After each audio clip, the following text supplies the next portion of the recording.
하나님께 주시는 말씀 창세기에서 보도록 하겠습니다. 창세기 39장 1절에서 18절까지 제가 보도록 하겠습니다. 창세기 39장 1절에서 18절까지 봅니다.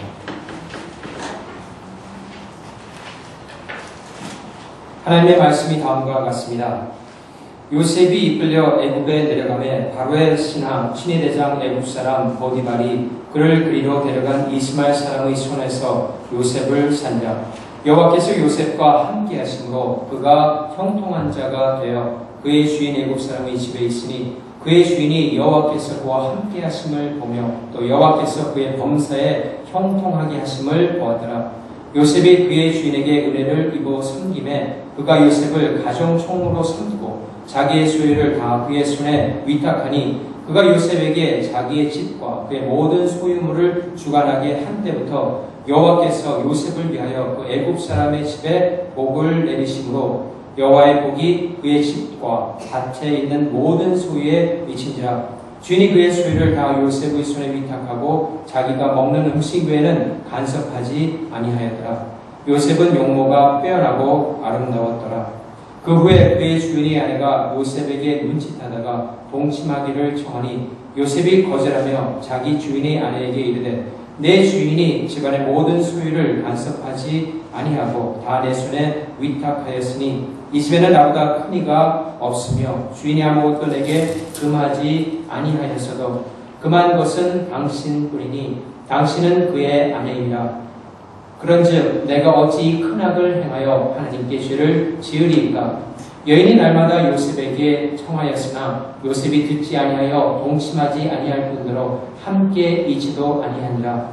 그러할 때 요셉이 그의 일을 하러 그 집에 들어갔더니 그 집 사람들은 하나도 거기에 없었더라. 그 여인이 그의 옷을 잡고 이르되 나와 동침하자. 그러나 요셉이 자기 옷을 그 여인의 손에 버려두고 밖으로 나가매 그 여인이 요셉이 그의 옷을 자기 손에 버려두고 도망하여 나감을 보고 그 여인의 집 사람들을 불러서 그들에게 이르되 보라, 주인이 히브리 사람을 우리에게 데려다가 우리를 희롱하게 하는도다. 그가 나와 동침하고자 내게로 들어오므로 내가 크게 소리 질렀더니 그가 나의 소리 질러 부름을 듣고 그의 옷을 내게 버려두고 도망하여 나갔느니라 하고 그의 옷을 곁에 두고 자기 주인이 집으로 돌아오기를 기다려 이 말로 그에게 말하여 이르되 당신이 우리에게 데려온 히브리 종이 나를 희롱하려고 내게로 들어왔으므로 내가 소리질러 불렀더니 그가 그의 옷을 내게 버려두고 밖으로 도망하여 나갔나이다. 아멘.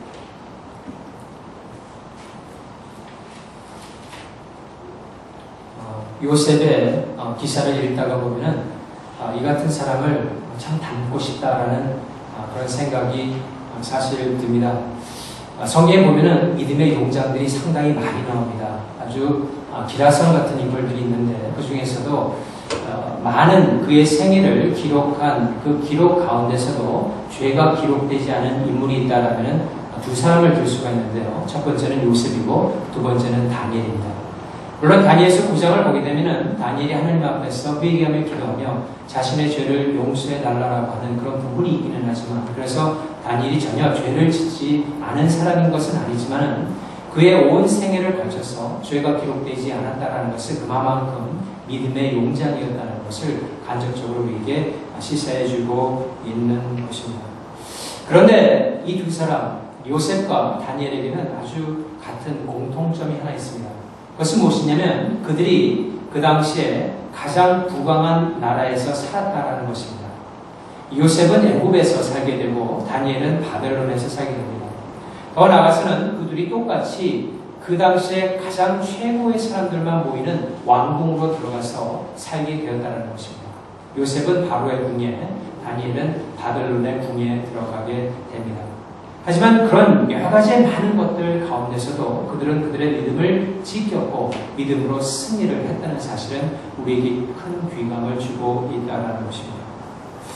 현대를 살아가는 우리 모두는 어떻게 보면은 이 요셉과 다니엘이 겪었던 많은 유혹을 매일매일 받으면서 간다라고 하더라도 거의 과언이 아닐 정도로 우리 주변에 많은 유혹들이 있습니다. 하지만 그런 유혹 가운데서도 우리가 우리의 믿음을 지키고 하나님께서 원하시는 그 길을 갈 수 있다라는 용기를 줄 수 있는 인물이 있다라는 바로 이 요셉이라는 그런 사람입니다. 그래서 오늘 요셉을 통하여서 그의 기사를 보면서 그가 그에게 온 시험이 있었을 적에 그것을 어떻게 극복했는지 먼저 좀 같이 보도록 하겠습니다. 더 나아가서는 극복했을 뿐만 아니라 그런 시험의 때를 잘 이겨서 하나님께 어떠한 큰 쓰임을 받았는지, 하나님의 일꾼으로서 어떠한 삶을 살았는지 두 가지를 한번 같이 보도록 하겠습니다. 첫 번째 보게 되면 요셉은 형통한 그런 삶을 살았는데요. 그가 형통했던 가장 큰 비결은 다른 것이 아니라 하나님께서 요셉과 함께 하셨기 때문입니다.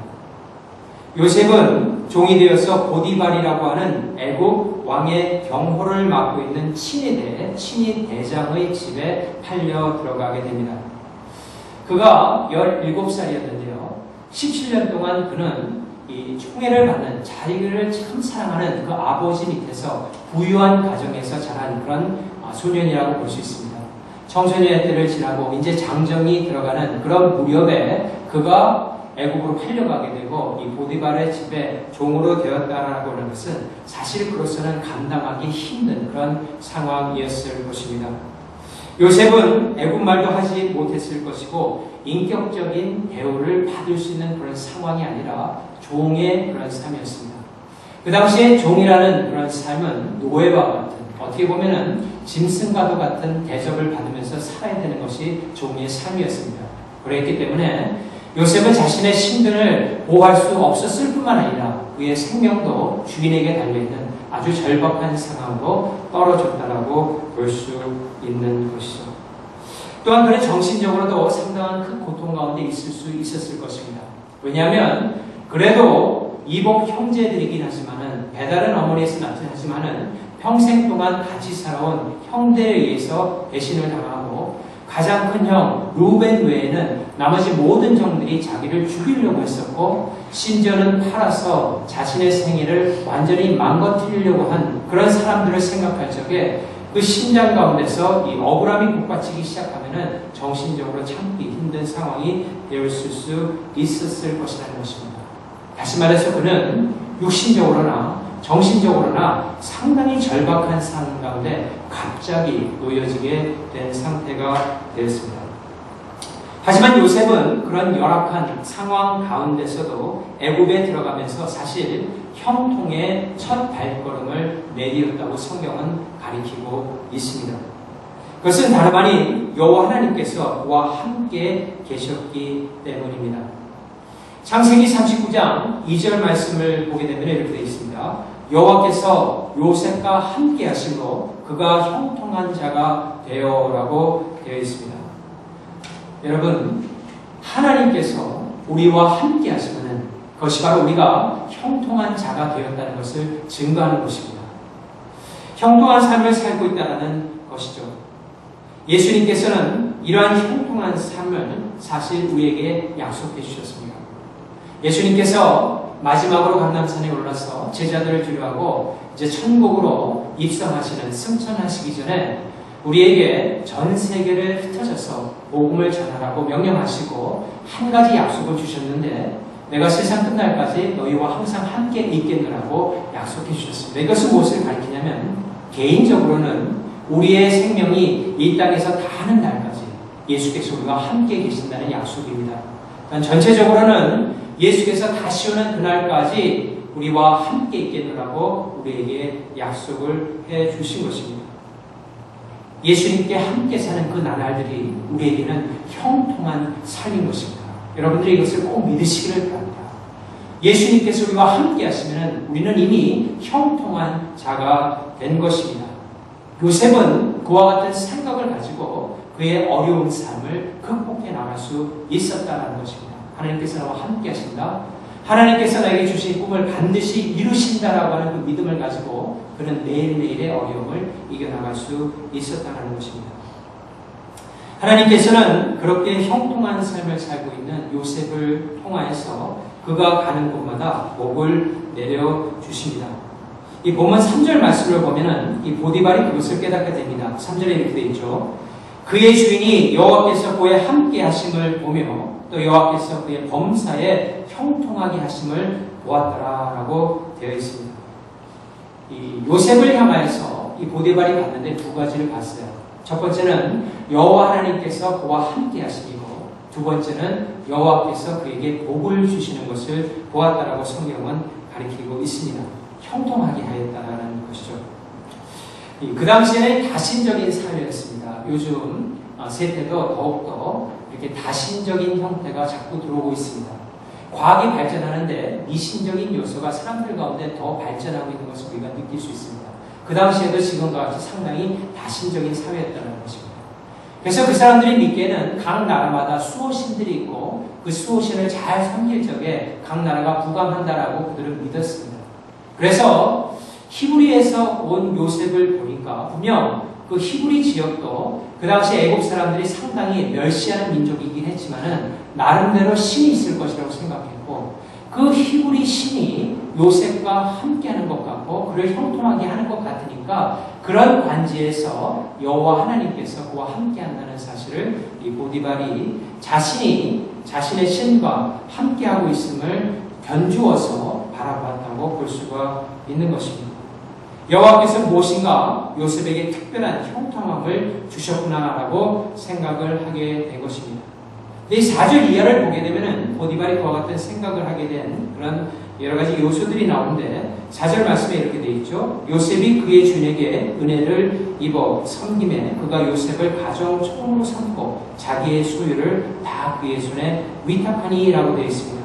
그리고 뒤에 가게 되면 그런 후에 하나님께서 그의 소유물 모든 것, 다시 말해서 집안의 것과 밭에 있는 모든 것들에 복을 주셨다라는 그런 구절이 나오는 것을 볼 수 있습니다.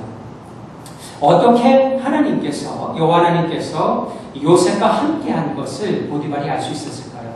여러 가지 생각이 있을 수 있겠지만 그 중에 한 가지는 아마 이 요셉이 어떤 예측할 수 있는 그런 나름대로의 기능을 가지고 있지 않았나 생각해 볼 수 있습니다. 지금으로 말하자면 경제 동향을 잘 파악할 수가 있어서 이 보디발이 자신의 재산을 조금 맡기니까 그것을 증식시킬 수 있는 재능을 보인 것입니다. 그래서 이 사람이 좀 비범하구나 이런 생각을 하고 이런저런 일을 맡길 적에마다 이 자신의 재산이 증식되는 것을 보고 그의 재능을 어느 정도 인정하기 시작했다라는 것이죠. 거기에서 요셉을 무조건 밖으로 내보내서 다른 일하는 폼사꾼들과 함께 하루 종일 일을 시켜서 열심히 일을 해가지고 수확을 내는 그런 모습을 보면서 하나님이 함께 한다라고는 좀 보기가 힘이 듭니다.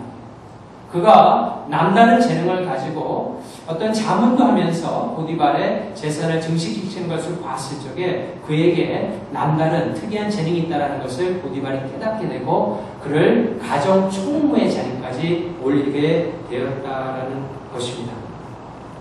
하지만 그와 더불어서 한 가지 더 우리가 생각해 볼 수 있는 것은 요셉이 그런 일을 함에 있어서 항상 하나님의 이름을 거론하지 않았나 좀 추측을 해볼 수가 있습니다. 왜냐하면 창세기 41장 16절에 가게 되면은 나중에 요셉이 바로 앞에 서게 됩니다. 그리고 꿈의 해석을 하는데 그의 꿈의 해석을 하기 전에 뭐라고 말을 하냐면 41장 16절에서 하나님께서 바로에게 편안한 대답을 하시리이다라고 얘기를 합니다. 다시 말해서 내가 이제부터 해석을 하는데 이 해석은 나로부터 온 것이 아니라 하나님께서 당신에게 편안하게 주는 대답으로 믿으시길 바랍니다 라고 말한 것입니다. 이 점을 본다면은 요셉이 아마 이렇게 저렇게 이 보디발의 재산을 관리하면서 항상 하나님께서 여호와께서 나에게 지혜를 주셨다라는 것을 분명히 밝혔을 것이고 그를 통하여서 여호와와 그가 함께하고 여호와께서 그에게 힘 주심을 깨닫게 되었다는 것입니다. 결국 요셉은 보디발의 가정 총무가 되고 하나님께서는 보디발의 모든 소유에 큰 복을 내려주십니다. 어떻게 보면 요셉이 아버지의 집에서도 했던 일을 조금 비슷하게 했으리라고 볼 수 있어요. 제가 지난 시간에 말씀드렸지만 요셉이 아버지의 집에 있을 적에 형 밑에서 일하는 것이 아니라 채색 옷을 입고 형들을 관리하는 입장이 있었습니다. 더욱더 나아가서는 아버지의 재산을 관리할 수 있는 그런 위치에 있었기 때문에 그로서는 좀 더 스케일이 커지고 좀 더 다른 문화이긴 하지만은 애굽 문화와 애굽 말을 익히면서 그 가운데서 자신이 가지고 있는 그 관리 능력을 발휘함으로 말미암아 하나님의 큰 복을 이 보디발의 가정에 미치게 된 것입니다. 그런데 여러분들이 한 가지 주목해야 될 것은 요셉이 그렇게 되기까지는 11년이라는 세월이 흘렀다는 것입니다. 하나님께서 형통하게 하셨는데 하루 만에 아니면 1년 만에 아니면 5년 만에 한 것이 아니라 11년이라고 하는 오랜 세월을 거쳐서 하게 됩니다. 왜냐하면 애국으로 이 요셉이 팔려갈 때가 17살이었습니다. 그리고 나중에 바로 앞에 설 때가 30살에 그가 서게 됩니다. 그런데 이 바로의 감옥에 나중에 2년 갇히게 되는데 30살에서 17을 먼저 빼고 그 다음에 불을 더 빼게 되면은 11년이라는 세월이 나옵니다.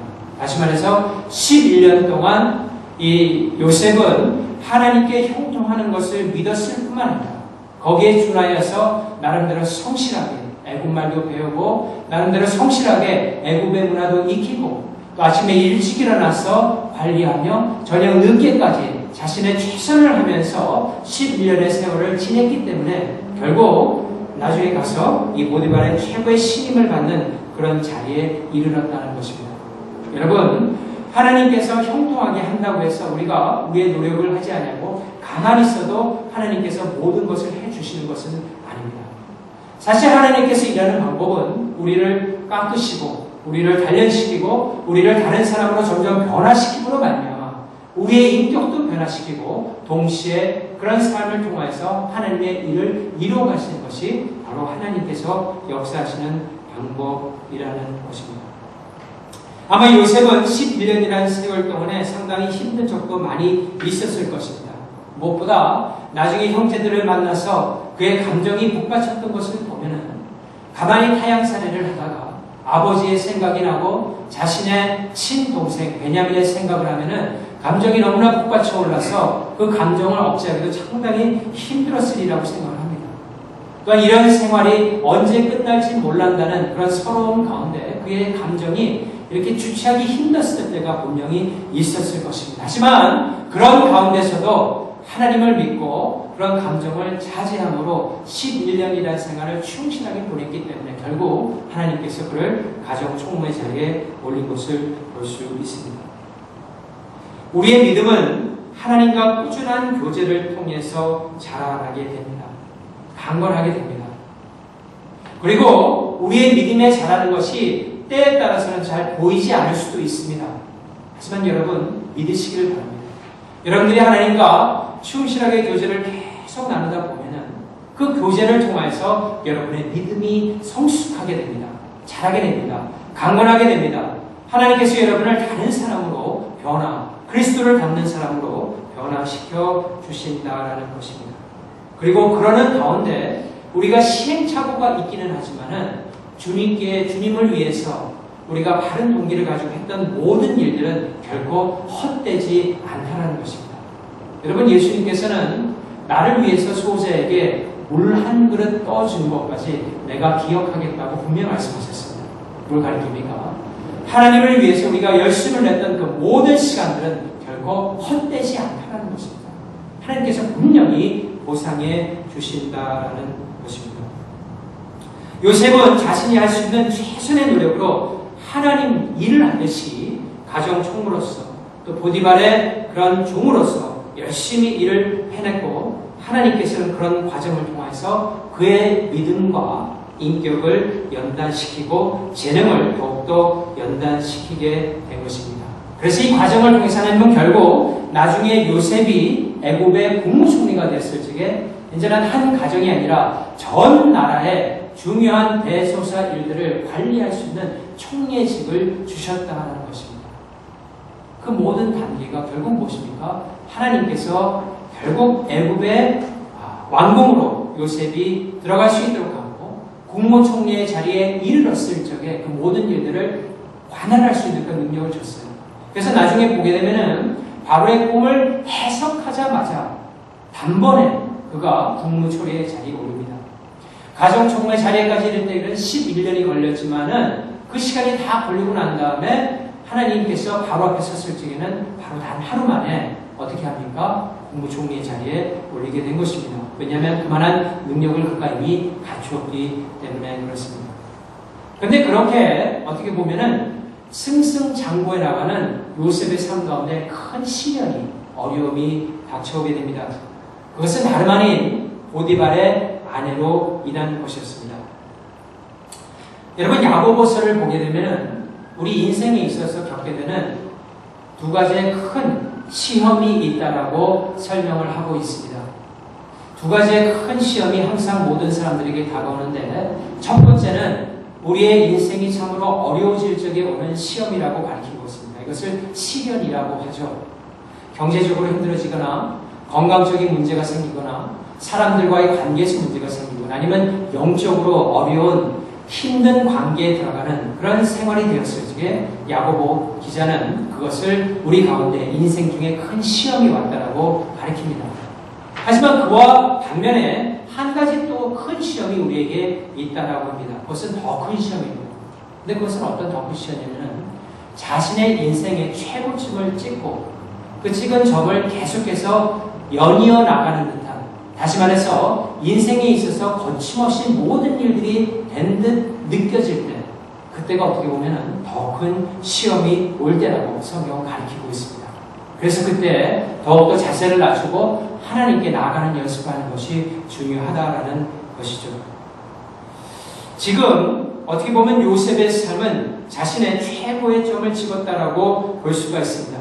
오랜 세월을 성실히 살았고 아버지의 조그만 집안을 다스리던 그런 위치에서 그의 위상이 이제는 한껏 올라가 그 당시에 최대 강국 애굽에, 그것도 친위된 왕의 경호를 받고 있는 최고의 높은 자리의 그 사람의, 그것도 대장의 집에 들어가서 가정 총무가 됐다라고 하는 것은 그야말로 그 당시에는 상당한 출세의 가도에 있었다라고 볼 수 있는 것입니다. 그런데 그런 순간에 그에게 큰 시련이 닥쳐오게 됩니다. 그것은 다름 아닌 이 보디발의 아내, 그리고 보디발의 아내를 통하여서 요셉에게 시험이 오게 되는 것이죠. 창세기 39장 7절에서 9절 말씀을 한번 봅니다. 이렇게 되어 있습니다. 그 후에 그의 주인의 아내가 요셉에게 눈짓하다가 동침하기를 청하니 요셉이 거절하며 자기 주인의 아내에게 이르되 내 주인이 집안의 모든 소유를 간섭하지 아니하고 다 내 손에 위탁하였으니 이 집에는 나보다 큰 이가 없으며 주인이 아무것도 내게 금하지 아니하였어도 금한 것은 당신뿐이니 당신은 그의 아내입니다. 그런즉 내가 어찌 이 큰 악을 행하여 하나님께 죄를 지으리까? 라고 되어 있습니다. 그 당시 애굽은 상당히 성적으로 문란한 그런 사회였습니다. 그렇기 때문에 대부분은 아니지만은 그래도 대다수의 고위 관리의 그 부인들이 그 집에 있는 남종과 관계를 맺는 일이 허다했습니다. 그것이 그 주인 모르게, 때에 따라서는 주인이 알면서도 눈을 감아주는 아만니 형태로 이루어지고 있었습니다. 그런 유의 아내 가운데 하나가 이 보디발의 아내였던 것입니다. 그래서 창세기 39장 6절에 보게 되면은 요셉의 용모가 뛰어났다라는, 아름다웠다라는 그 말을 볼 적에 아내가, 이 사람이, 보디발의 아내가 요셉을 봤을 적에 무엇인가 끌림을 받게 되었다라는 것입니다. 그래서 유혹을 하기 시작한 것이죠. 그런 상황 가운데서 요셉은 사실 어떤 성적인 유혹보다 더 큰 심한 유혹을 받게 됩니다. 그것은 왜냐하면 만약 자신이 이 보디발의 아내가 어퍼한 것을 거절하게 되면은 그것으로 인해서 어떤 불이익을 당할 것을 분명히 알았기 때문에 그렇습니다. 어떤 방법이든 결국 이 보디발의 아내가, 이 여인이 자신을 괴롭게 할 것이고 자신의 위치를 흔들 것이고 그로 인해서 자신은 다시 종의 가장 낮은 자리로 떨어질 수 있다라고 하는 그런 상황에 이를 수 있는 어려움이 그의 가운데 임했다라는 것입니다. 하지만 그는 그런 상황 가운데서도 유혹에 들지 아니하고 오히려 그 유혹을 강하게 뿌리쳤는데, 그렇게 뿌리칠 수 있었던 것은 하나님 앞에서 그와 같은 악을 범할 수 없다라고 생각했기 때문입니다. 그는 한 번 아니면 사람들이 모르는 가운데 보디발의 아내를 기쁘게 해줄 수 있었을 것입니다. 하지만 그렇게 함으로 인해서 하나님을 기쁘게 할 수 없다라는 사실을 그는 분명히 알았기 때문에 사람을 기쁘게 하기보다는 하나님을 기쁘게 하는 쪽으로 따라갔다라는 것입니다. 우리는 때에 따라서 하나님을 기쁘게 하느냐, 사람을 기쁘게 하느냐 하는 그런 귀로에 놓일 때가 있습니다. 물론 사람도 기쁘게 하고 하나님도 기쁘게 할 수 있습니다. 그래서 예수님께서는 누가복음 2장 52절에 보게 되면은 예수는 지혜와 키가 자라가며 하나님과 사람에게 더욱 사랑스러워 가시더라라는 증거가 있습니다. 다시 말해서 신앙인이 된다고 해서 사람들에게 어트랙티브하지 않다라는 것은 아닙니다.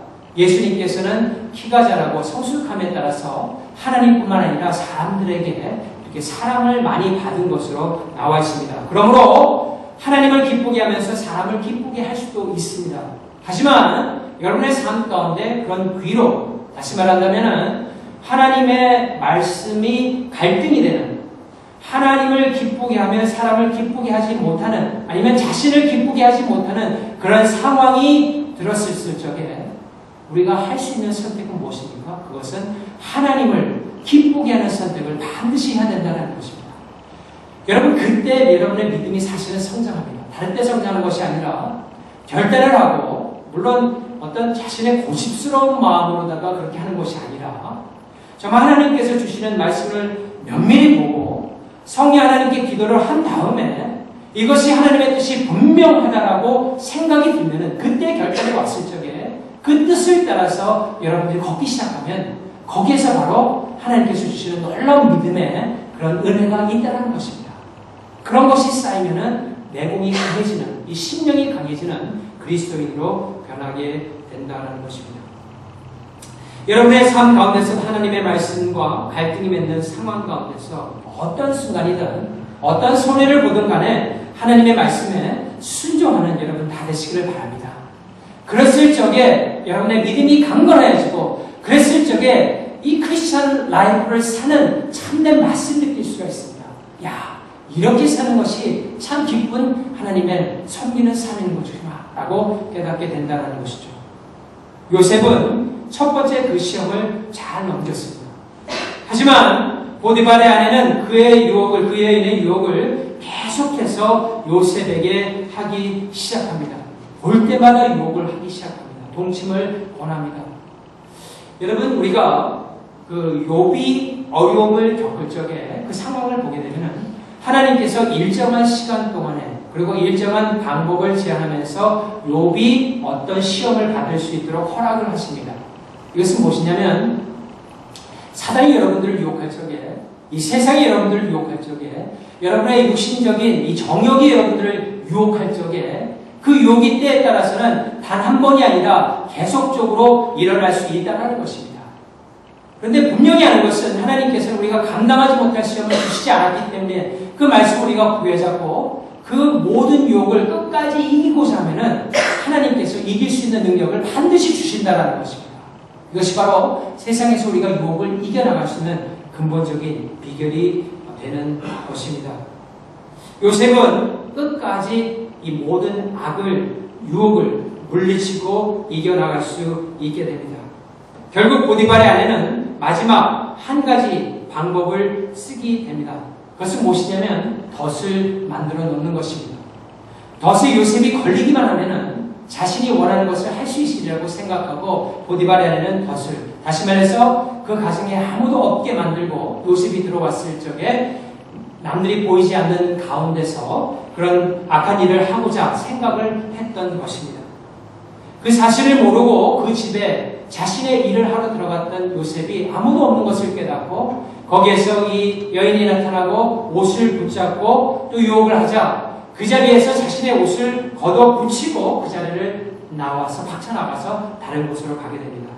그러자 이제 이 여인은 사람들을 불러서 그들에게 주인이 히브리 사람을 우리에게 데려다가 우리를 희롱하게 하는도다. 그가 나와 동침하고자 내게로 들어오므로 내가 크게 소리질렀더니 그가 나의 소리질러 부름을 듣고 그의 옷을 내게 보내두고 도망하여 나갔느니라 라고 거짓말을 하게 됩니다.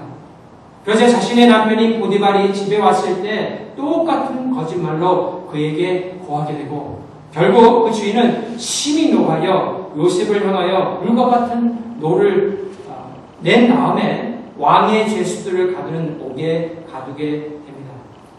요셉은 또 한 번의 누명을 쓰고 절박한 상황에 들어가게 되었다는 것입니다. 사랑하는 성도 여러분, 여러분이 주님의 말씀을 믿고 의지하다가 때에 따라서 정말 억울한 일을 당할 때도 있고 뜻하지 않은 누명을 쓰고 그런 길을 가야 될 때도 다가오게 됩니다. 왜 하나님의 말씀을 내가 지켰는데 왜 내 삶에 이런 어려움이 올까라고 생각이 들 적에는 우리가 먼저 요셉의 생애를 잠시 묵상하는 게 좋습니다.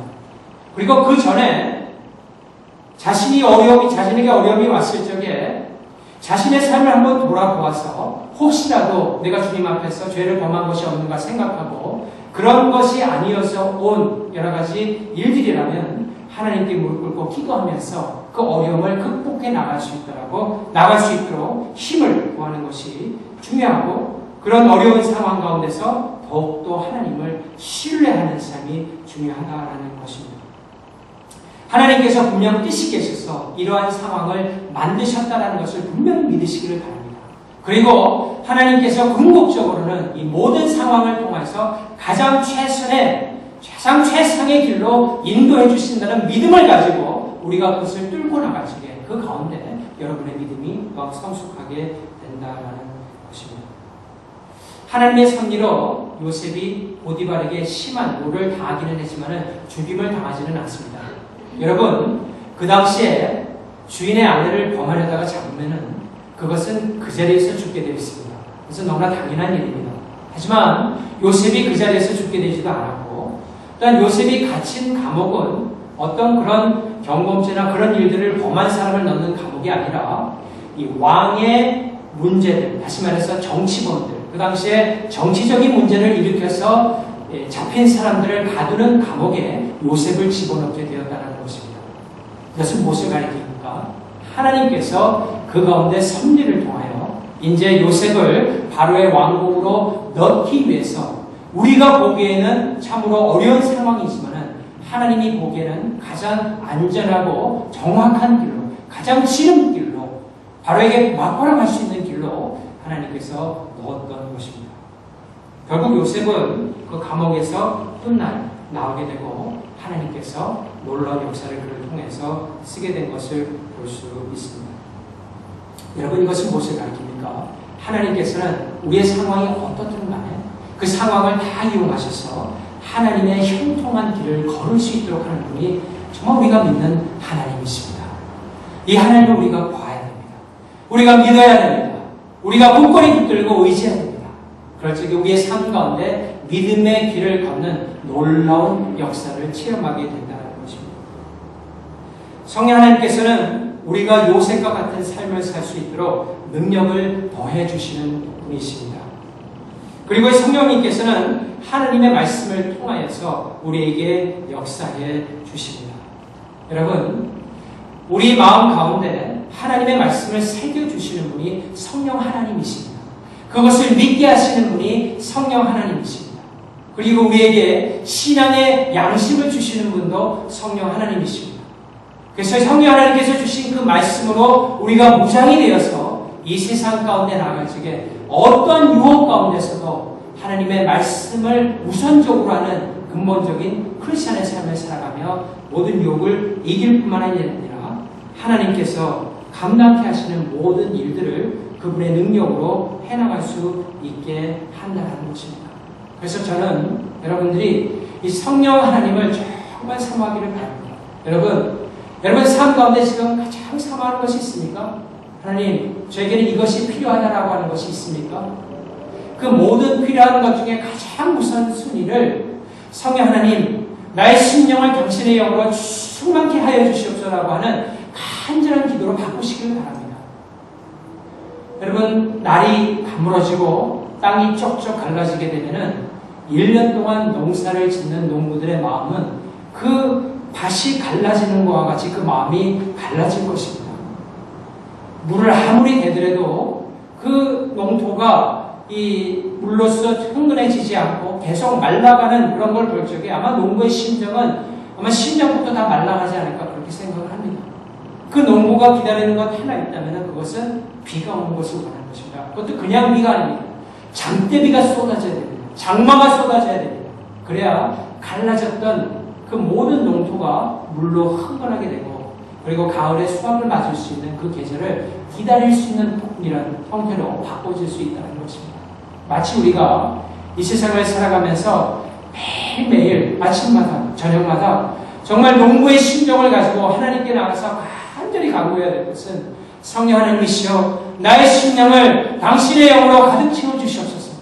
성령 하나님 나의 심장을 당신의 것으로 가득 채워주시옵소서라고 하는 성령 충만의 역사를 여러분들이 간구하고 또 사모할 적에 하나님께서 그 사모하는 가운데 성령님의 놀라운 역사를 내려주시고 그로 인해서 갈라졌던 여러분들의 심령빛이 다시 체험을 받고 치료를 받고 하루도 이틀도 일주일도 한평생을 살아갈 수 있는 사람으로 주님께서 만들어 주신다는 것입니다.